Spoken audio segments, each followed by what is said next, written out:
Challenging fight. Mohan నీ conclusion ఏంటి? Sir 2 points sir నా దగ్గర నుంచి. సార్ ఈ కాపు ఓటు ఏదైతే ఉందో 2 ways లో చూడాలి సార్ దాన్ని. సో ఒకటేంటంటే జనసేన పోటీ చేసిన సీట్స్, జనసేన టీడీపీ పోటీ చేసిన సీట్స్, టీడీపీ బీజేపీ పోటీ చేసిన సీట్స్ రెండుగా చూడాలి సార్. ఖచ్చితంగా పాయింట్ నెంబర్ 1 లైక్ 21 seats లో కంప్లీట్ పోలరైజేషన్ అయ్యి ఉంటుంది సార్ కాపుస్ది. ఆల్రెడీ మాకు ఒక అంటే బీట్ పవన్ కళ్యాణ్ గారు పిఠాపురం నుంచి పోటీ చేసి ఉండొచ్చు, కానీ అంటే లైక్ అక్కడ గురించి ఎందుకు పోటీ చేశారనే సబ్జెక్ట్ తీయడం మొదలు పెడితే మనం it is very much visible that ఆ 21 seats లో ఖచ్చితంగా పోలరైజేషన్ జరిగింది సార్. మిగతా సీట్ పరిస్థితి ఏంటి అక్కడ అది పెద్ద క్వశ్చన్ మార్క్ సార్. ఎంత పర్సంటేజ్ మారుంటుంది. రెండోది సార్ మీరు చెప్పిన దానిలో ఇందాక మీరు మాట్లాడేటప్పుడు చెప్పారు, అంటే మీరు కంపేర్ చేసేటప్పుడు 2014 2024 కంపేర్ చేస్తున్నారు. 10 years జరిగిపోయింది సార్. 5 ఏళ్ళు చంద్రబాబు గారు రూల్ చేశారు, 5 ఏళ్ళు జగన్మోహన్ రెడ్డి గారు రూల్ చేశారు. సో అప్పుడు జగన్మోహన్ రెడ్డి నెవర్ రూల్డ్. ఆ రోజున్న ఈక్వేషన్స్ అంత కాన్సాలిడేట్ అవ్వడానికి కారణం ఏంటి? జగన్మోహన్ రెడ్డి గారు రూల్ చేయలేదు అప్పటిదాకా. ఈ బెనిఫిట్స్ అన్ని ఇవ్వలేదు. బెనిఫిషరీస్ లేరు. బెనిఫిషరీ అనే సబ్జెక్ట్ లేరు. బెనిఫిషరీస్ కాస్ట్ లేదు సార్. లైక్ బెనిఫిషరీస్ కాస్ట్ లేదు. Like everyone is getting benefits. Saturation మీద వెళ్తుంది బెనిఫిట్స్ అనేటివి. చంద్రబాబు నాయుడు గారు కూడా సాచురేషన్ మీద ఇచ్చారు. చంద్రబాబు నాయుడు గారు ఇచ్చారు, ఈయన ఇచ్చారు, సాచురేషన్ మీద ఇచ్చారు. సో సాచురేషన్ మీద ఇచ్చినప్పుడు బెనిఫిట్స్ తర్వాత అంటే 5 years కి కంపారిజన్ సార్ ఇప్పుడు జరిగిన ఎలక్షన్. సింపుల్ గా చెప్పాలంటే in Kapu community also Chandrababu Naidu గారు అంటే TDP at the end of the day if we talk caste basis ఎన్ని కాపులకు ఎన్ని సీట్లు ఇచ్చారు, ఇక్కడ ఎన్ని సీట్లు ఇచ్చారు, వీళ్ళు కాపూస్ ఖచ్చితంగా అగ్రిగేట్ చేసి చూడగలరా?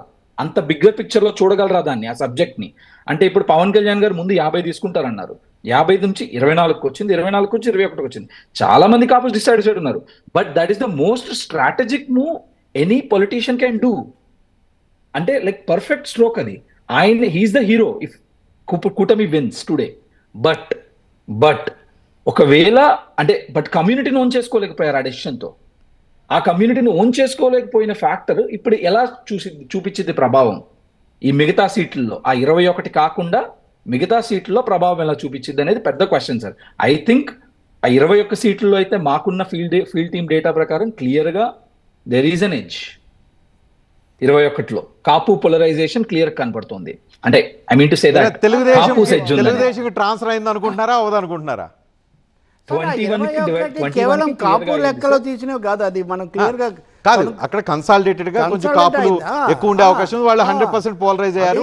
తెలుగుదేశం కూడా 100% తెలుగుదేశం ఓట్లు కూడా ట్రాన్స్ఫర్ అయ్యారు. వేరే తెలుగుదేశం పోటీ చేసిన దగ్గర కాపులు అందరూ 100% ట్రాన్స్ఫర్ అయ్యారు. దట్టు తెలుగుదేశం క్యాండిడేట్ కాపు ఉండి, తెలుగుదేశం నాన్ కాపు ఉండి, అవతల వైసీపీ కాపు క్యాండిడేట్ ఉన్న దగ్గర 100% ట్రాన్స్ఫర్ అయిందా లేదా అనేది ఇట్స్ ఇంట్రెస్టింగ్ పరిణామం. That sir entirely depends. అదే there comes poll management sir. ఎంత గట్టిగా ఓటర్ని రీచ్ అవుట్ అవ్వగలిగారు, ఎంత గట్టిగా కాపు అవుట్ రీచ్ జరిగింది ఆ పర్టికులర్ అసెంబ్లీలో, ఎవరు క్యాండిడేట్స్, మళ్ళీ ఆ సోషల్ ఇంజనీరింగ్ ఎలా జరిగింది, క్యాండిడేట్స్ ఎవరు. So everything comes in to picture sir. ఆ మిగతా సీట్లలో 21 కాకుండా లిటరల్ గా చెప్పాలంటే పవన్ కళ్యాణ్ గారు contested from the ఎపీ centre of Kapus. So that's a very strategic move again. So ఆ 21కి పోలరైజ్ అవ్వడానికి పర్ఫెక్ట్ స్ట్రోక్ అది. బట్ ఈ మిగతా వాటిల్లో అవుతుందా అవ్వదా అనేది అది పెద్ద క్వశ్చన్ మార్క్. మాకున్న అండర్స్టాండింగ్ ఏంటంటే everything depends on candidate. BC card ఉంది, మొత్తం కార్డు ఉంది, ఇవన్నీ ఈ రోజు అయిపోలేదు. అనాలిసిస్ రేపు కూడా ఎక్స్టెన్షన్ ఉంది. సో ఈ రోజు కులం కానీ మతం కానీ నేను అంటుంది కాపు అన్నదే బీసీ క్యాండిడేట్లను మార్చడం ఇది కూడా ఒక భారీ ఎత్తున జరిగింది. అదే